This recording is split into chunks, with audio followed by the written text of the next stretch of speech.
Hubo elecciones en 4 estados de México y entre ellos el Estado de México, que es el que para los mexicanos define en cierto modo el panorama electoral. El año que viene habrá presidenciales. Al PRI esta vez le fue bien, pero por escaso margen. Vemos un informe.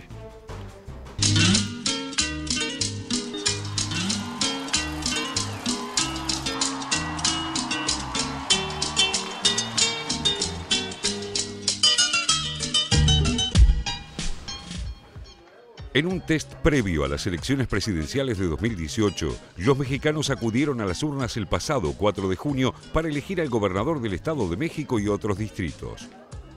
México tiene un alto peso electoral, ya que concentra un 13% del padrón nacional. Nuevamente, el histórico bastión del PRI fue fiel a su tradición, aunque esta vez por poco. El candidato del oficialista Partido Revolucionario Institucional, Alfredo del Mazo, ganó con el 33,7% de los votos sobre el 30,8% del izquierdista Movimiento Generación Nacional, Morena, que postuló a Delfina Gómez. En tercer lugar, aparece Juan Cepeda del también izquierdista Partido de la Revolución Democrática con 17,8% y cuarta quedó la aspirante del conservador Partido Acción Nacional, la ex candidata presidencial Josefina Vázquez Mota, quien logró el 11,3% con una baja participación, apenas el 52% del padrón. Este reñido escenario podría repetirse en las próximas presidenciales. En números absolutos, Del Mazo, hijo y nieto de exgobernadores y primo del presidente Enrique Peña Nieto, cosechó 1,9 millones de votos con una diferencia a su favor de solo 167,000 sufragios. Mi gobierno, el gobierno que yo encabezaré, será un gobierno de inclusión, un gobierno de unidad, un gobierno en donde caben todos y donde nuestro mayor objetivo es construir un mejor Estado de México para las familias mexiquenses.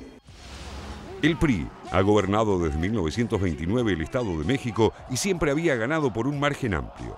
El final ajustado encendió el alerta ya en las primeras horas del escrutinio. No había pasado ni una hora tras el cierre de la votación cuando el PRI, como Morena, se declaraban ganadores. Lo que dio pie a que el líder de la agrupación de izquierda, Andrés Manuel López Obrador, cuestionara el proceso. La jornada electoral se extendió además a Coahuila y Nayarit y hubo comicios municipales en Veracruz. En Coahuila ganó por poco el candidato del PRI, Miguel Riquelme.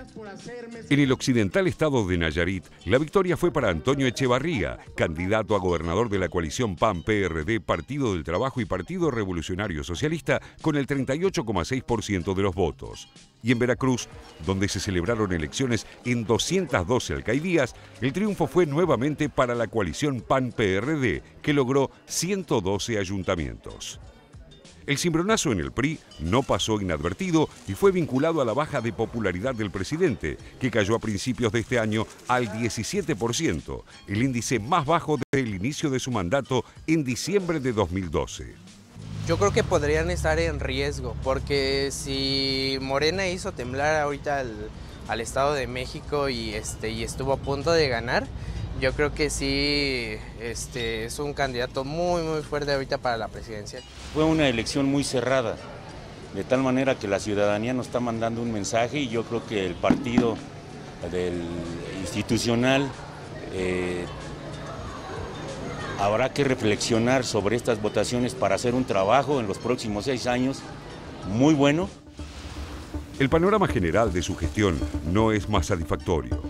11 cadáveres con huellas de tortura fueron localizados la noche del martes en Veracruz, México. El hallazgo ocurrió tras el despliegue de la Gendarmería para combatir la violencia ligada al narcotráfico que azota al este del país. Las autoridades confirmaron que los cuerpos eran de 9 hombres y 2 mujeres. La ola de violencia que vive el país se ha vuelto insoportable para los ciudadanos.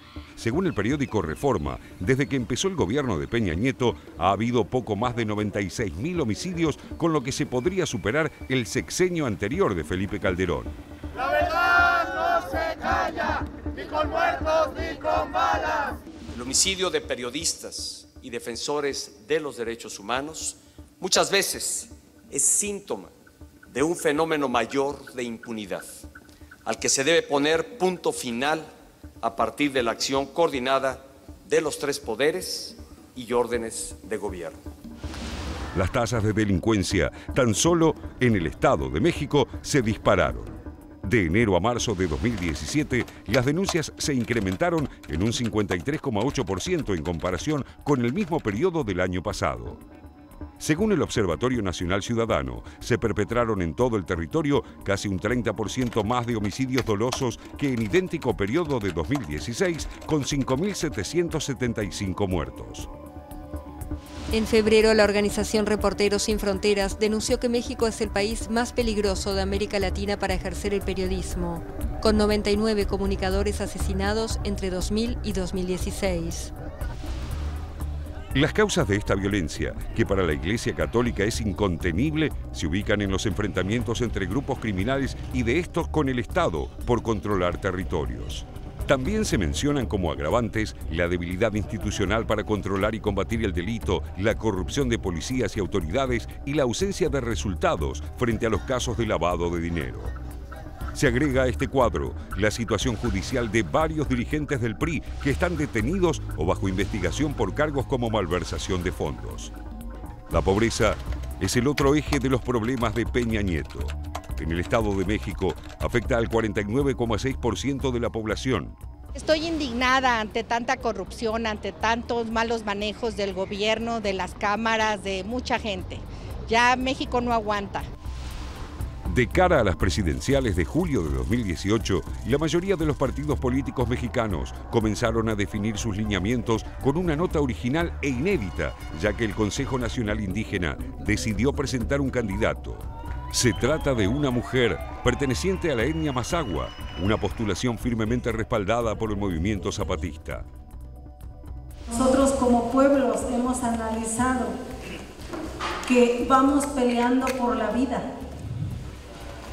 Y la vida incluye la tierra, el territorio, el agua, los árboles, todo.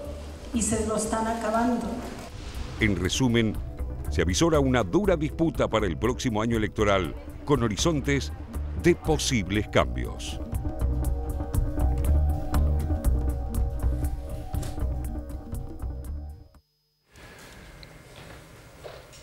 Alfredo del Mazo es el gobernador electo del Estado de México al cual también pertenece el presidente Enrique Peña Nieto, nació allí de hecho, y Alfredo del Mazo es primo de Peña Nieto. Estamos hablando del PRI. El PRI gobernó México desde 1929 hasta el año 2000, 71 años en forma ininterrumpida. De hecho, recibió en aquellos tiempos el mote de prinosaurio. ¿Por qué? Porque cada presidente después del sexenio nombraba a dedo a su sucesor.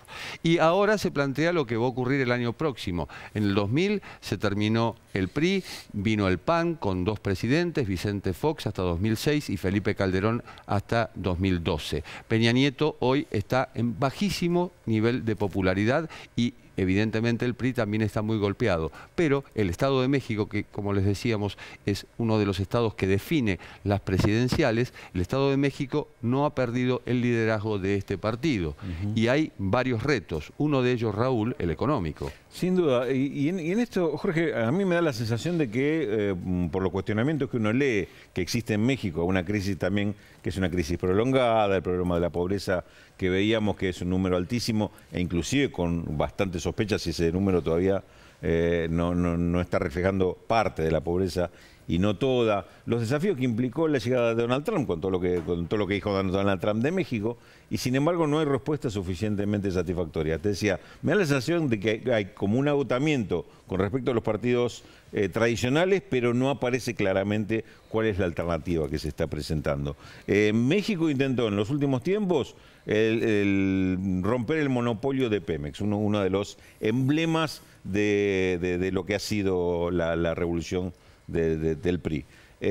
Con muchísimas dudas y todavía con grandes interrogantes cómo va a salir esto. Uno podría discutir mucho si es bueno o malo romper ese monopolio. Lo que no cabe duda es que ese cambio hay que hacerlo con un fuerte liderazgo. Si no, tenés pocas chances de que te salga bien. Peña Nieto está embarcado en eso y con muchísimas dificultades. Sí, e indudablemente esto que estamos viendo en estos resultados del domingo pasado, la debilidad que tiene el gobierno de Peña Nieto, del propio PRI, es un interrogante más que se abre. ¿López Obrador es la alternativa? Yo creo que no hay una respuesta definitiva. Esa es la gran pregunta. La gran pregunta es si Andrés Manuel López Obrador, alias AMLO o alias El Peje, que ya fue candidato presidencial, es la gran alternativa desde Morena, que es su propio partido, con el Partido de la Revolución Democrática, que es el partido de izquierda surgido de las entrañas del PRI, con Cuauhtémoc Cárdenas, pero en una alianza cual perteneció posible. López Obrador. Claro, de ahí se desprende Morena, que es el actual partido. Obviamente, como decía Rulo, es pronto para aventurar pronósticos. Digamos, parecería que por fin llegó el turno de la izquierda en México, todavía no está claro. De todos modos, me parece que lo que revela la elección de ayer, más allá de que el PRI finalmente haya ganado el Estado de México, es que en México se está normalizando una democracia, digamos. Vos decías bien, Jorge, desde el 29 hasta el 2000 gobernó el PRI, que es el partido heredero de la Revolución Mexicana, partido fundado por Plutarco Elías Calle en los años 30 de México. Gobernó no solo México a nivel nacional, sino todos los estados, hasta que estaba buscando recién. En el 89, por primera vez, el PRI perdió la gobernación de un estado que fue Baja California, después perdió el Senado, después diputados y después en el 2000 con Fox la presidencia. Esto es lo que estamos viendo, una especie de agrietamiento de esta hegemonía total que tenía el PRI a nivel nacional, territorial y legislativo durante casi 70 años y que ahora se está...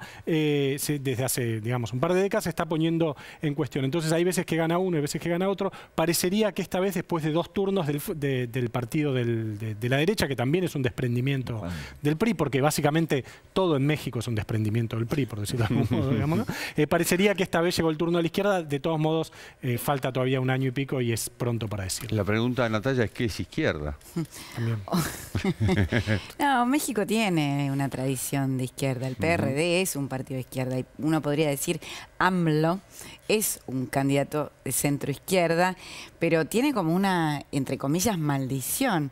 La maldición de que nunca pudo llegar a esas elecciones que se presentaban y en las que siempre desde Tabasco, su natal estado, se presentó, denunció reiteradamente fraude cuando no lo dejaba o cuando consideraba que había irregularidades en las elecciones que ahora en esta oportunidad, por ejemplo, no van a declarar. Han considerado en el Tribunal Electoral que hay imperfecciones, no hubo algunas fallas, pero no van a declarar fraude, con lo cual se van a considerar válidas estas elecciones. Pero López Obrador, que uno podría decir está a la izquierda, no tanto como Cuauhtémoc Cárdenas, hoy día fue 2 veces candidato a presidente y no llegó. En las dos oportunidades denunció fraude. Es complicado y el PRI, que es una manera de vivir ya en México, conocemos en la Argentina también desde el peronismo la manera de vivir, una cultura y demás, también es una máquina muy fuerte electoral y de ganar elecciones, porque además es súper ordenada y lo comparan incluso con el chavismo, con el sandinismo e incluso con el peronismo. Los votantes están sumamente organizados. En esta elección se organizaban en lo que se llama las casas D. A las 5 de la mañana, después a las 7, desayuno y a buscar 10 votantes por cada uno. Con eso, cuando las elecciones hay que pelearlas mucho, sirve mucho para arañar los votos que hacen falta para ganar. Cuauhtémoc Cárdenas es hijo de Lázaro Cárdenas, de hecho se crió en Los Pinos, es decir, de un presidente que fue el que nacionalizó los ferrocarriles. Cuauhtémoc Cárdenas estuvo a punto de ganar las elecciones de 1988, hubo un apagón y de repente ganó Salinas de Gortari, el candidato por el PRI.